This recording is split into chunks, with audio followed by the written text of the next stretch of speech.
اللہم صلی علی محمد و آل محمد۔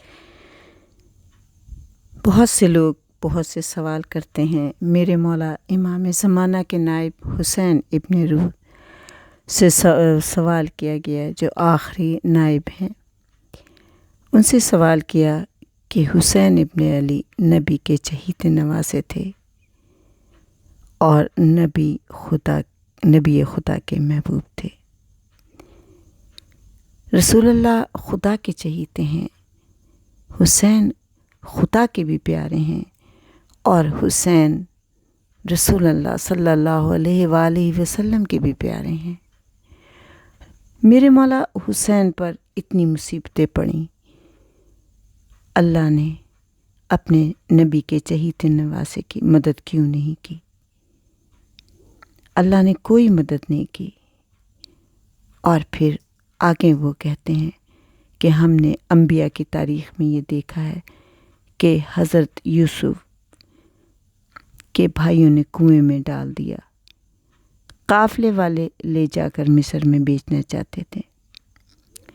جب جناب یوسف رستے میں تھے تو یاد آیا کہ سامنے جو قبرستان ہے اس میں میری ماں کی قبر ہے۔ آپ ماں کی قبر پر چلے گئے اور اس وقت آپ کی عمر 7 سال کی تھی۔ ماں کی قبر سے لپٹ کر رونے لگے۔ سوداگر جو آیا وہ سمجھا کہ بچہ بھاگ گیا ہے۔ ڈھونڈتا ہوا جب وہ قبرستان میں پہنچا تو دیکھا کہ بچہ قبر کے پاس بیٹھا رو رہا ہے، غصے میں تھا، تلاش کرتا آ رہا تھا، اس کو بہت غصہ تھا۔ تو سوداگر غصے میں آیا اور اس نے جناب یوسف کا بازو پکڑ کر کھینچتا ہوا چلا اور ایک تماچا منہ پر مارا۔ ہونے والا نبی ہے یہ، ابھی ہے نہیں۔ تو جیسے ہی تماچا مارا تو زمین ہلنے لگی، طوفان کے آثار نظر آئے۔ تو حسین بن رو، ایک نبی کے فرزند کے منہ پر سوداگر نے تماچا مارا تو طوفان کے آثار پیدا ہو گئے۔ وہ جناب یوسف کے کرم سے طوفان تھم گیا، آپ آنسو پی گئے، خاموش ہو گئے، صبر کر گئے، طوفان رک گیا۔ یوسف جیسے نبی کے اوپر ظلم ہوا تو آثار طوفان آ جائیں۔ حسین تو فخر یوسف تھے تو طوفان کیوں نہیں آیا؟ آپ مولا سے پوچھ کے دیں کہ یہ کیا مسئلہ تھا کہ جناب یوسف کو ایک تماچا لگا تو طوفان کے آثار نمایاں ہو گئے اور مولا حسین پر اتنے ظلم ہوئے اور کوئی طوفان کے آثار نہیں ہوئے۔ عجیب سوال تھا اور انسانی دماغ اس سوال کو حل نہیں کر سکتا۔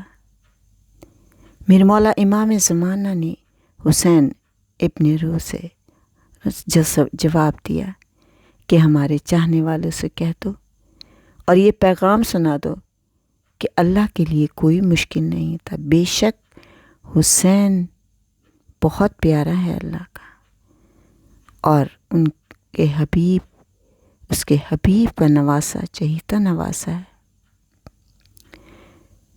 شب عاشور پیغام آیا تھا اللہ کا، فرشتہ آیا تھا اور آ کر کہا تھا کہ خدا نے تمہارا مقدر قرار دے دیا ہے فتح کو حسین، اب تم یا مرضی رب لے لو یا فتح اور قیامت تک کی زندگی پسند کر لو۔ حسین نے فتح اور قیامت تک کی زندگی کی جگہ مرضی رب یعنی لقائے رب کو لے لیا، مرضی رب کو لے لیا۔ اگر حسین چاہتے تو عاشور کے دن ہر لمحے خداوند کریم یہ پیغام دے رہا تھا۔ جب میرے مولا نے قاسم کی لاش کے ٹکڑے اٹھائے اور سفر کیا، تب بھی فرشتے نے کہا کہ فتح تمہارا نصیب ہو سکتی ہے۔ آپ نے کہا نہیں، مجھے مرضی رب چاہیے۔ جب علی اکبر کے سینے سے برچھی نکالی تو تب بھی فرشتہ آیا کہ فتح تمہارا مقدر ہے۔ آپ نے کہا نہیں، مجھے مرضی رب چاہیے۔ اور جب علی اصغر کے گردن سے آپ نے تیر نکالا تب بھی فرشتہ آیا تو آپ نے کہا کہ نہیں، مجھے مرضی رب چاہیے۔ اگر حسین اشارہ کرتے تو آسمان پھٹ کے گر پڑتا، فرات کے پانی سے طوفان نوح بلند ہو جاتا۔ فرشتے انتظار میں تھے، لیکن حسین نے مڑ کر کسی فرشتے کی طرف بھی نہیں دیکھا، کیونکہ اگر حسین اشارہ کرتے تو طوفان آ جاتا، زمین پھٹ جاتی، سیلاب آ جاتا، اور اگر سیلاب آ جاتا تو مسلمان کے ایمان کچے تھے۔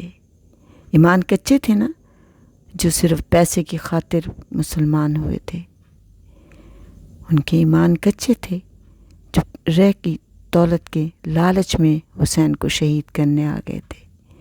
یہ سب کے سب جو کچے ایمان والے تھے اپنی جان بچانے کے لیے سوچتے، اور جب طوفان کو دیکھتے کہ حسین کی طرف طوفان آ رہا ہے تو اس صحرا میں کوئی مددگار نہیں تھا، اور اس طوفان کو صرف روکنے والا حسین کی ذات ہی تھی، تو جان بچانے کے لیے حسین سے معجزہ دیکھ کر قدموں سے لپٹ کر کہتے کہ آج پہچان گئے کہ تو ہی خدا ہے، بچا لے تو ہی رب ہے۔ تو اس دن پورا اسلام وہاں پر موجود تھا، حسین کو خدا مان لیا جاتا۔ تو پھر حسین اپنے آپ کو رب تسلیم کروانے نہیں، بس کہ اس رب کو رب تسلیم کروانے کے لیے آئے، اس لیے آپ نے مرضی رب کو قبول کر لیا۔ ورنہ خداوند کریم نے تو حسین سے کہہ دیا تھا، یا تو میری مرضی لے لے یا تو فتح لے لے اور تا قیامت زندگی لے لے۔ میرے حسین مولا نے سب قربانیاں دے کے اپنے عشق کا امتحان دیا جو اسے رب کریم سے تھا، اور اس میں کامیاب ہو گئے۔ ورنہ طوفان بھی آ جاتا، سیلاب بھی آ جاتا، زمین بھی پھٹ جاتی۔ اللہم صلی علی محمد و آل محمد۔